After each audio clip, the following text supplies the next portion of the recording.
Hi and welcome back to my channel. You guys, I'm excited about this coaching video because I'm going to be sharing with you 12 signs that it's time to move on from a relationship. And I call this part 2 because I believe last week I talked about knowing when to move on, but I had to share this stuff with you. So let's jump right on it. So number 1, when you live in the past more than the present, it's time to move on. So you have to remember your relationship with the person that you're with exists in the current moment, not in the past. Past memories should remain as memories and not as a reason to stay with somebody. Your decision on whether to stay with the person that you're with should be based on your current feelings for that individual, not the feelings you had in the past, but how do you feel about them right now? The actual state of the relationship and the future you see with that individual. Okay? Number 2, when the relationship brings you more pain than joy. Sometimes we tend to be blinded by past happy moments to the extent that we forget about the unhappiness it brought us. If your relationship leaves you frustrated, unhappy, upset, more often than not, then it's probably time for you to move on.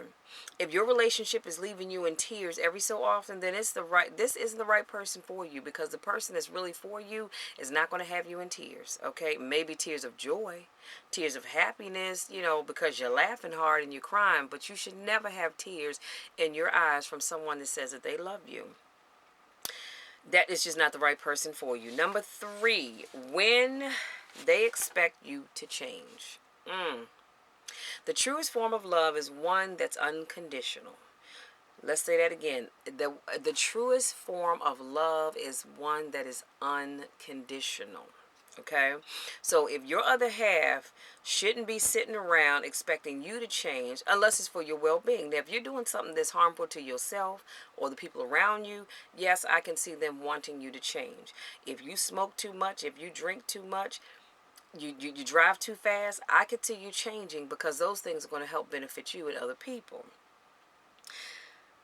While some requests for change may start off seemingly normal and benign, they will quickly build over time. Even as you give in to the request, more will come.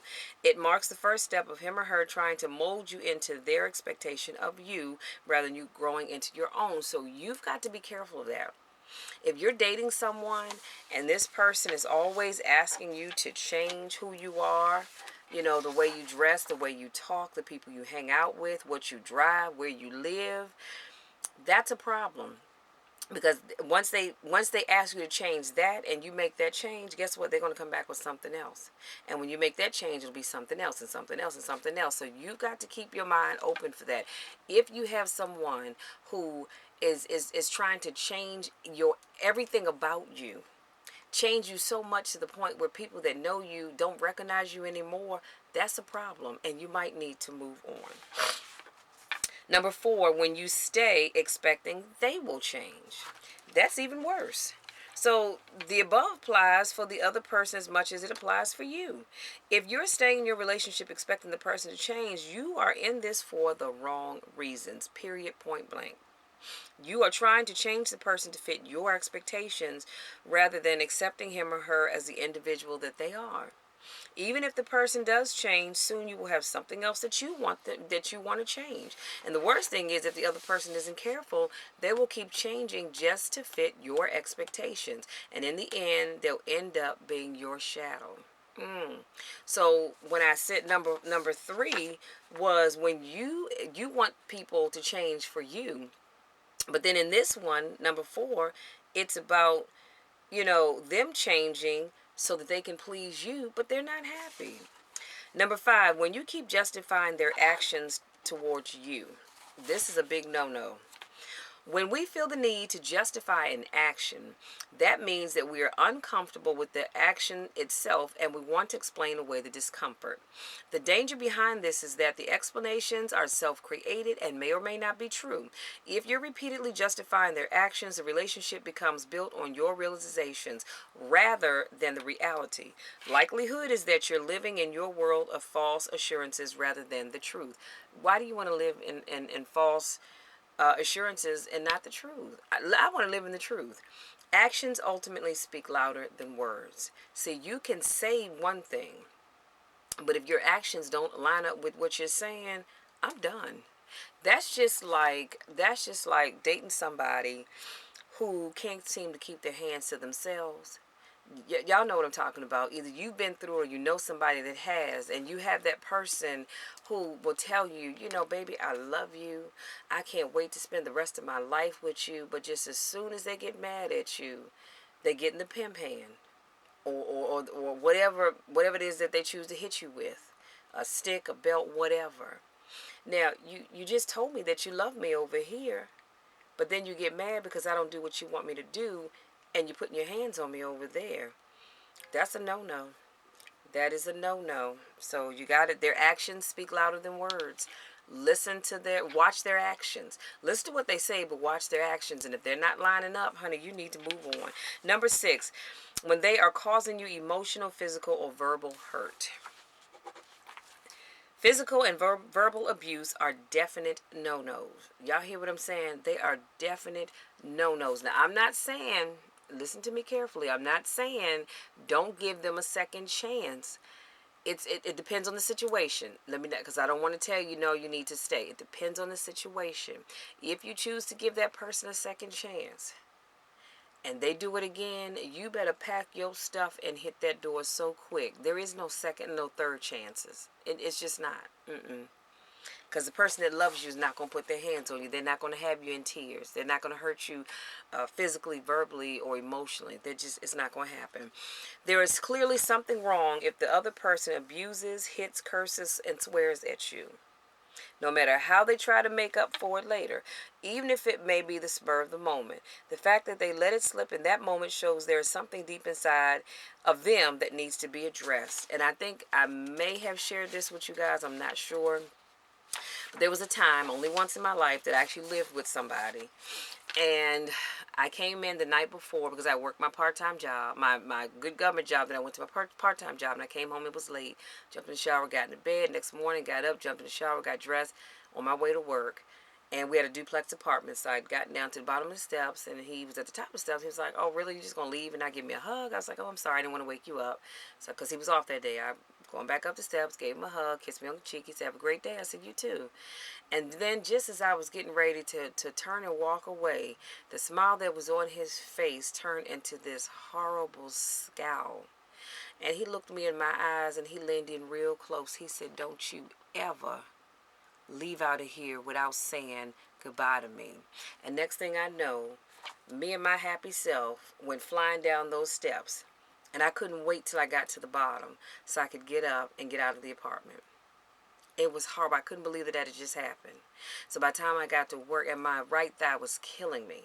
But when I got to work, and I had a skirt on, I lifted up my skirt, and I had this huge bruise down the side of my right thigh. And that thing was throbbing all day long. About midday, I got a phone call. "Babe, I'm really sorry. I don't know what came over me. Please forgive me. I love you, and I'm sorry." And of course, I'm at work, so I don't have time to be addressing that, talking about it. I didn't even want to think about it. So I accepted his apology. Of course, I got home. I had a bottle of perfume. I had some flowers. I had balloons. And I think I even got a new bracelet. And he kept saying, "I'm really sorry. I'm really sorry." But in my mind, I said, nope, nope, nope. Because honestly, you guys, if I'm honest with myself, that wasn't the first time that we'd had a physical altercation. Now, my mom and dad didn't raise no punk. So guess what? You put your hands on me, I'm putting my hands on you. And we went blow for blow just a couple of times. The time before that, we got into it, and that nut job punched me so hard in my chest, like right up in here. We had a queen size bed. I flew over the bed, never touching it, but hitting the wall. And as I was sliding down that wall, I kept saying, "Michelle, what are you doing? You're better than this." That's why sometimes I get caught up and I see the good in people, and it overshadows that bad that says, "Michelle, you need to walk away." But when he pushed me down the steps, that was it. That was it. When I got off work, I went into the rental office. I gave them my 30 days, and I told them I was moving because, of what was going on in the home. And so I was just done.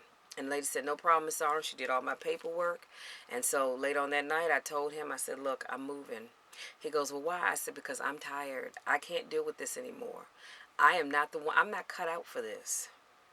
Because I'm going to tell you something. I remember that movie, The Burning Bed. And don't think that didn't cross my mind of setting his behind on fire in his sleep. It really did. And see, when I get to that point, it's time to go.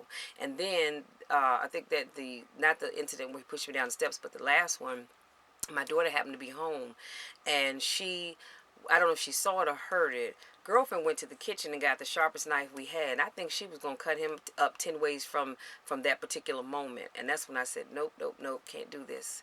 Can't do this, because I didn't grow up in a home like this, and I'd be daggone if my child is. So I shared all of that to say, I shared all that for a reason. Oh, I talked about when the person's causing you emotional, physical, or verbal hurt. Because sometimes his words could be worse than the laying of the hands. You know what I'm saying? Wasn't often. But like I said, my mom and dad ain't raised no punk. You put your hands on me, I'm putting my hands back on you. I don't care how much bigger you are or stronger you are than I am. You won't beat me going down, and I'm not fighting back. Whole nother story. So emotional hurt is trickier. A lot of people negate emotional hurt because it's not visible. Ignore it and it's not there. But emotional hurt is hurt all the same, if not worse. Because that emotional hurt keeps playing on your mind over and over and over again. That physical pain, it hurts for the moment, but then it's gone. Emotional hurt is hurt all the same, if not worse. The wounds that are hardest to heal are the emotional ones, and not the physical ones. Because they stay with you, I believe, a lot longer. Number 7. When the same situation or issue reoccurs even though you tried addressing it. So once may be a coincidence. Twice you might want to give another chance. However, 3 times is a clear sign that something is wrong. And you need to be moving on. Do you find yourself in replay mode in your relationship? Do you keep landing in the same situation, the same scenario, the same outcome time again, no matter what you do? If so, perhaps you need to accept this is the furthest that the relationship can get to. When you feel like you've hit that brick wall and nothing is going to change, you've reached the end of the road, and it's time to let go. And trust me, I'm one of these people. I don't like giving up on things. I don't like giving up on people. But the older that I've gotten, I realize that I've got to give up on some things. I've got to give up on some people so I can keep my sanity. But because I believe in God, while I can give up on them, I can keep asking God to be with them, to fix them. You know what I'm saying? But I don't have to keep worrying myself over them or that situation. Number 8, when they put no effort into the relationship. And we all know somebody that's in a relationship or has been in a relationship or even will be in a relationship where they're putting in all the effort to make this relationship work and the other person isn't. So every relationship requires effort by both individuals. The same applies for family bonds, friendships, mentorships, and most definitely love. Both of you have to commit to the relationship together. If you're consistently the one putting in more effort, sooner rather than later, it'll start to drain you. You have to give more and more just to keep the relationship afloat. Unless the imbalance is addressed, it will only become bigger and bigger over time. Soon you sink your whole self into it, losing your self-identity in the process. And I've seen this happen. That's an ugly place to be. I'm not talking about the person, but that's an ugly feeling when you lose yourself. Been down that road, y'all. You lose yourself in this person and you realize you're the only one fighting for this relationship. So don't get me wrong. It is possible for a relationship to last even when one party is putting in more effort than the other. However, you must be prepared to do that for the rest of your life. Are you prepared to do that? I don't know about you. I'm not. Is your ideal relationship partner someone who doesn't care to invest as much effort into the relationship as you are? Because personally, I think that we all deserve someone who treasures us fully, who wants to be with us as much as we want to be with them. Number 9, when your fundamental values and beliefs are different. If your core values are fundamentally different, say that 3 times fast, it doesn't matter, even if everything else is the same. Your journey to keeping the relationship together will only become an uphill battle. It's just like trying to hold the soil of the ground together in the heavy rain. Let me put a pin right here. Right now, as I'm recording this video, it's pouring down raining. Can you imagine me trying to hold soil in the palm of my hands and the rain is pouring down on it? there's no way I can hold that soil together. You know why? Because the rainwater is going to wash it away. It's going to sink right on through my fingertips and run over my hands. And the rainwater is just going to wash it away. So without the roots of the tree to hold the soil together, everything will slip away against your best efforts. Everything will slip away against your best efforts. You can't hold on to something and keep it together when you don't have the roots. Y'all, wait a minute. When you don't have the roots holding that thing together, so if you don't have the roots of your relationship holding that thing together, the soil is just going to wash away. Compromising on your personal values just to keep a friendship together will ultimately make you miserable. And who has time to be miserable? Number 10, when the relationship isn't allowing you to, both of you to grow. Okay? When the relationship isn't allowing both of you to grow. A relationship that keeps you from growing into your own isn't the best one for you, and it's not the best one for that other person. On top of that, if you're not able to grow into your own, chances are your partner's facing a similar blockage as well. A real relationship should be one that enables you in your personal life journey so that you can then enable your partner in his or her life journey as well. If the two of you all have come to a brick wall, and neither one of you is growing beyond this wall, you can't go this way, they can't go this way, guess what? It's time to move on, because y'all need to be going your separate ways, because you've hit that wall. There is no more growth there. Number 11, and I get that. I get that we want to make relationships work, because that used to be me. That used to be me back in the day, but now, honey, let me tell you, if we hitting that wall, we're here. Michelle is out. Michelle is gone. I'm not doing it. I'm just not. Number 11, when you stay expecting things to get better. The only thing that's making you hold on is the hope of a better future. The relationship isn't exactly built on solid ground. So here's the thing. If you have a relationship that's not built on solid ground, it's not going to get better. You might as well pack it up and keep it moving. If you don't have a solid foundation for your relationship, it's not going to get any better. So you're sitting there hoping and praying. And let me say this too. Some of y'all are sitting around asking God to bless your relationship, asking God to step in and have his way to fix it, Jesus. Let me tell you something. In that case, God is probably telling you it's time to let go. Stop asking God to fix relationships that you need to walk away from. I can say that because I've been down that road. I have.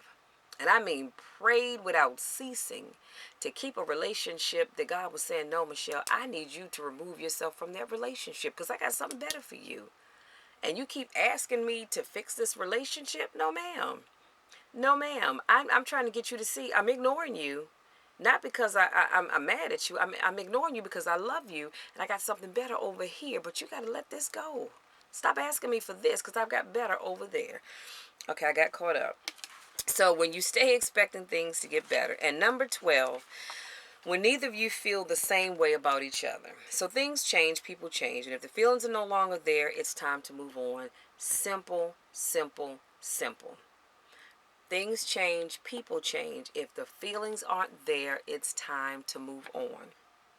Some people stay because it's become a part of their routine and they don't know what to do once their relationship ends. And that's sad. When you've been a part of this relationship, again, I've been down that road. When you've been a part of this relationship and you don't know what to do with yourself, then that it's going to be over. You stay in it because you don't know what to do without it. Not thinking that before you got into that relationship, you had a life. You know what I'm saying? You were doing great things. Some people stay because of the companionship and they just don't want to be alone. Let me put a pin right here.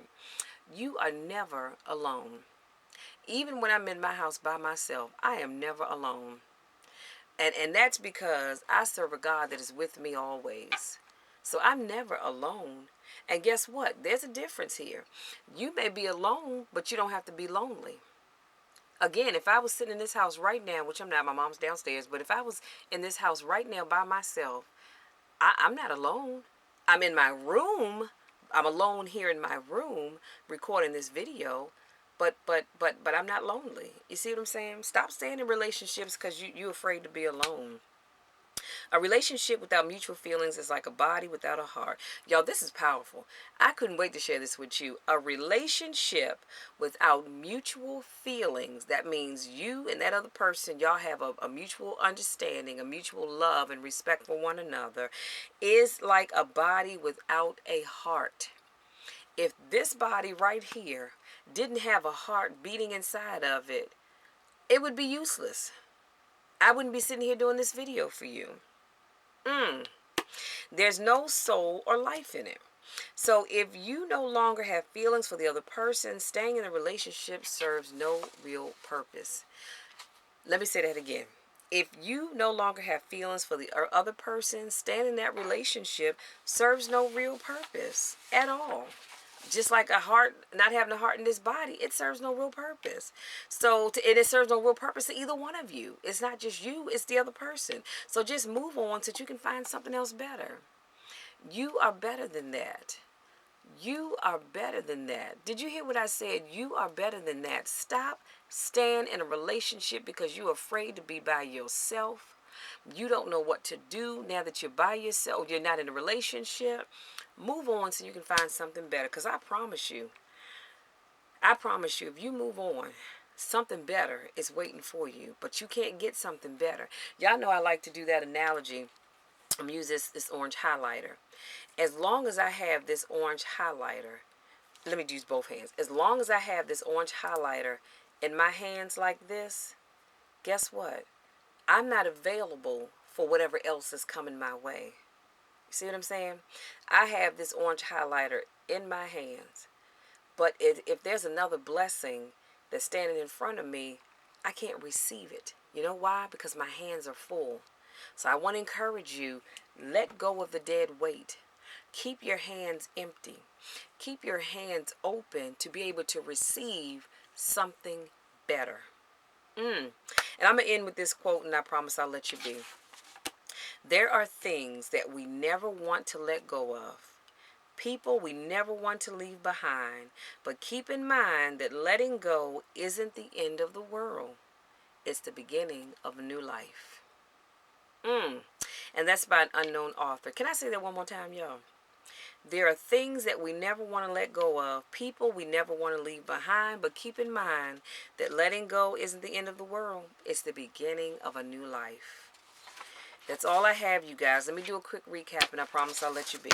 So, again, today I talked about 12 signs that it's time to move on from a relationship. I'll leave part 1 to this in the description box. I said, number 1, when you live in the past more than the present. If your mind is always going back to, oh, I remember when he would bring me flowers, and I remember when he took me on dates. I remember when he held my hand and we could just gaze up at the stars. But right now, he's not bringing any flowers. He's not taking on any dates. He's gazing at stars, but it ain't with you. Stop living in the past. Number 2, when the relationship brings you more pain than joy. If your relationship brings you more pain than joy, be it physical or mental, it's time to move on. Number 3, when they expect you to change.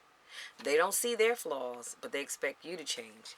Number 4, when you stay expecting that they will change. If you stand in a relationship because you're expecting they're going to change, yes, I agree. Give them a minute. But if it looks like they're not going to change, move on. Number 5, when you keep justifying their actions towards you.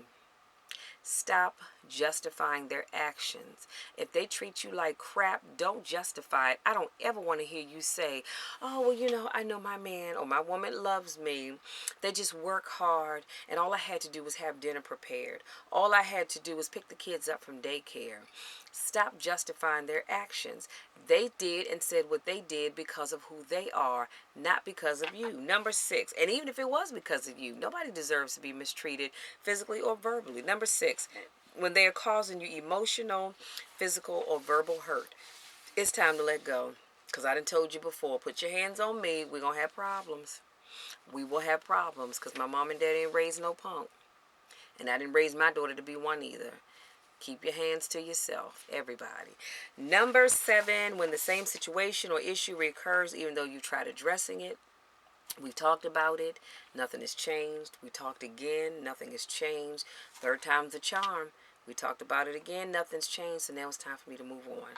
Number 8, when they put little to no effort in the relationship. If you're the only one that's putting effort into this relationship, honey, let it go. They're not putting an effort into it because they don't want to be there. They just don't want to hurt your feelings and tell you that. Move on. Number 9, when your fundamental values and beliefs are different. If your values and my values don't line up, I got to move on. We have nothing in common. It's just not going to work. Number 10, when the relationship isn't allowing both of you to grow. I said both, not just one, but both of you. If that relationship is not allowing both of you to grow, it's time to move on. Number 11, when you stay expecting things to get better. Things are crap. They always have been. They probably always will be. So guess what? Move on. You deserve better. Remember, I told you, you can't get what God has for you if your hands are tightly closed. And number 12, when neither of you feel the same way about each other. And that's something that we really have to get better with. If you know that you've fallen out of love with that person, and you know for a fact they've fallen out of love with you, stop staying in there. What are you hanging on for? I'm waiting. I'm waiting for an answer. What are you hanging on for? Nothing. It's a waste of your time and it's a waste of theirs. Because both of you all could make yourself available for the person that has those feelings for you. Honey, stop waiting for that mess to change. All right, that's it, you guys. That's all I have. That is all I have. So I want to say thank you so much to my newest subscribers. Thank you so much to those of you that continue to support me and all that I do. I love you guys to the moon and back, and there's nothing that you can do about it. Always remember, if there's a topic that you'd like me to talk about, please, please, please feel free to let me know. I'll have my contact information in the description box, and you can always reach out to me if you have a topic you'd like for me to talk about. I would love to do that, or if you just have a question and you want me to talk about that as well. Until next time, I want you to value yourself. Did you hear what I'm saying? I am deputizing each of you to value yourself.